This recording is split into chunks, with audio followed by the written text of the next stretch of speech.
Startuprad.io, your podcast and YouTube blog covering the German startup scene with news, interviews, and live events. Hello and welcome everybody. This is Joe from Startuprad.io, your startup podcast and YouTube blog covering the German startup scene. Today, you can see I'm still not in lovely Frankfurt, but I'm still in New York City due to the weather. We had to move downstairs here in one of the meeting rooms. I hope you forgive me the lighting because we couldn't make it any better. But I do have a German entrepreneur here who achieved something many startups aspire. He set foot in the United States. Welcome. Hi, thank you. Happy to be here with you. Can you just tell us a little bit about yourself, like what you did before the startup, and then we keep the story going? Oh yeah, so before I founded Crealytics, I studied in Passau, and at some point I remember the professor of marketing was talking about Google AdWords. So he explained how the auctions worked, and I was quite inspired by this because it was the first time that you could actually measure the success of something, and you didn't throw money into a black hole and you didn't know whether it would come back. So I was quite inspired by that and started researching. And as you know, there are lots of these books, Get Rich in 30 Days. And I came across one of these and they told me, hey, that's pretty easy. You just open up your Google account, you buy traffic from Google, you send it over to Amazon and you make commissions, and in a couple of months you are rich. I said, okay, don't fully believe it, but sounds quite cool. Let's give it a try. So I opened up my Google account, opened up my Amazon account, bought traffic, and in the end lost all my pocket money. So I said, oh shit, what shall I do right now? And I then figured out there was a company based in Cape Town, South Africa, and they did exactly the same thing, but they grew to 100 people. So I said, hey, why not apply there? And I want to learn how this stuff works. So learn from the best, of course. So I sent a quick message to them, had a Skype interview, and I think not even 4 weeks later, I was sitting in the middle of Cape Town in between the startup. And I really loved it. So it was this different kind of style compared to these corporate companies where you can just do things. You have an idea and everyone says, hey, cool, go for it. So that was the point where I said, okay, I want to be in the startup scene. And when they made me a quite bad job offer, I said, no, I'm going to do this by myself. So went back to Passau. You went to South Africa, went there, they made you a bad offer and you said, screw you, I'm going back? I'm going back and I'm going to do the same thing by myself. So went back to the university knowing with my business administration and business computing studies, I'm not a real tech guy. So let's look for someone who's able to write code and build software. And so how do you do this? And then I remembered, okay, first semester we had to learn to program C.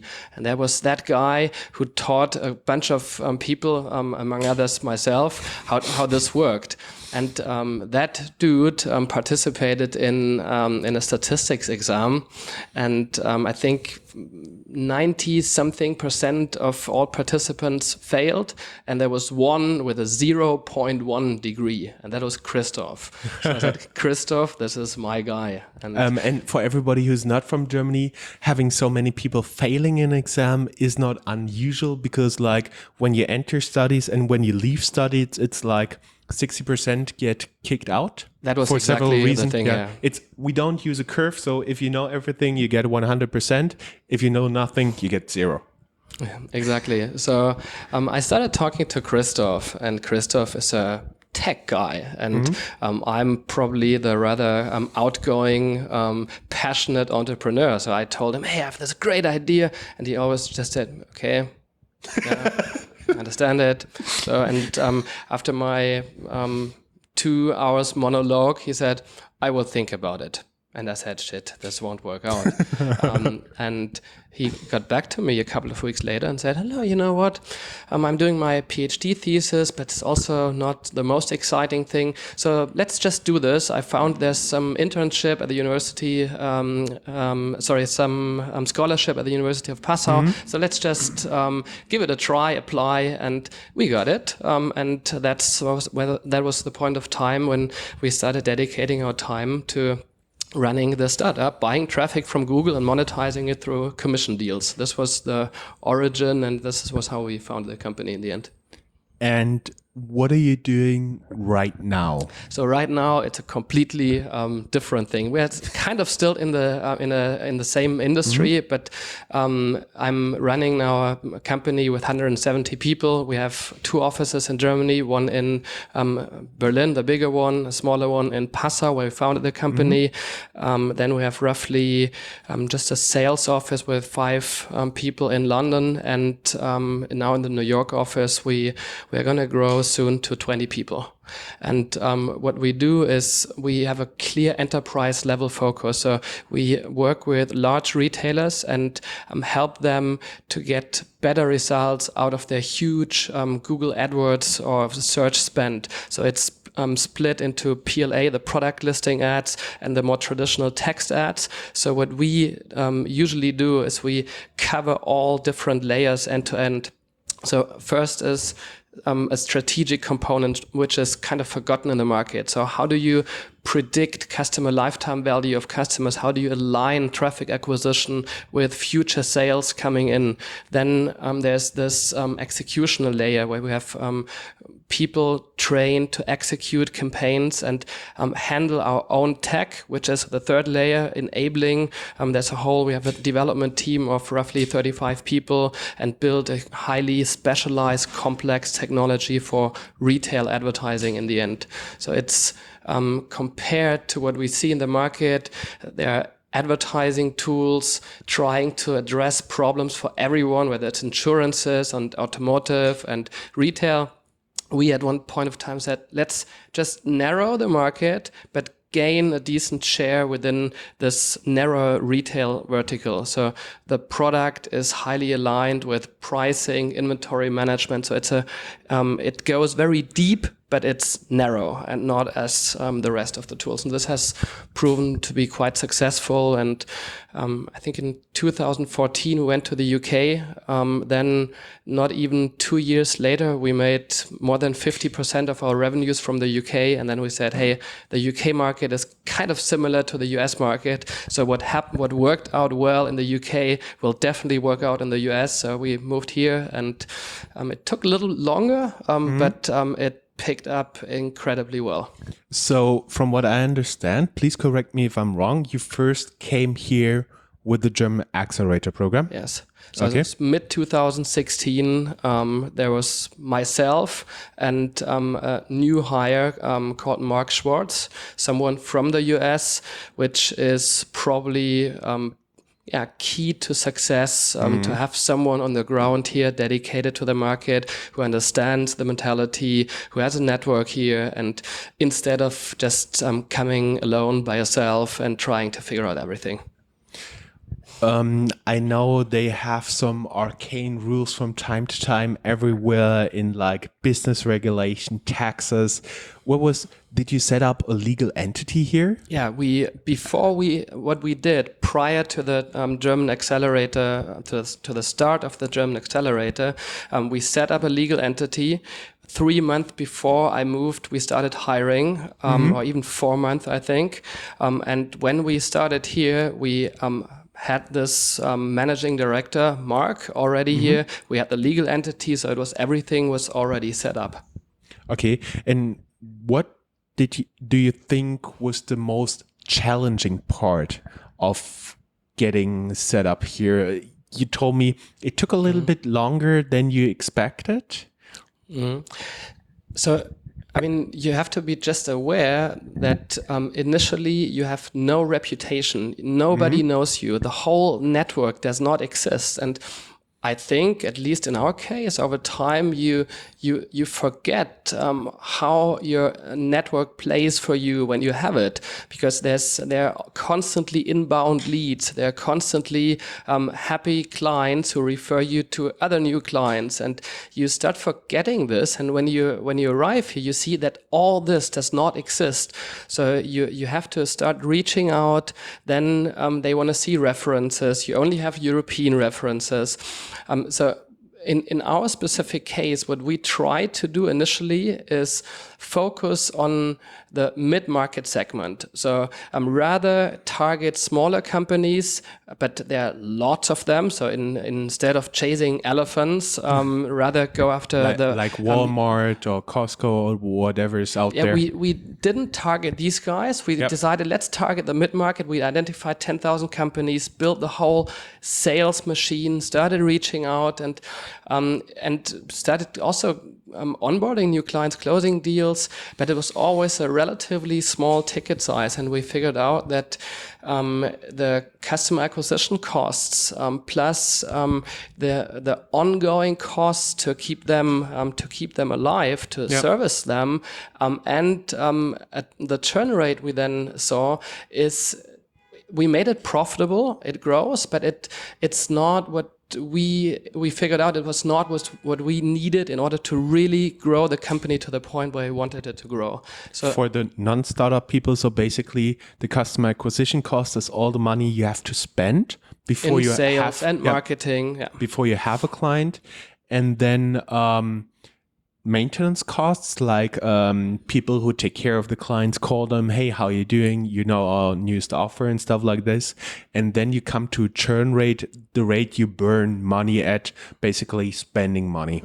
So in theory, this was going to work out all perfectly well, because the tool, it was a SaaS tool. It was fully automated, relatively easy to handle. But there was probably one mistake, that for a small customer paying, let's say, 20K a month on AdWords, that's pretty much the same as for Walmart paying 20 million per month.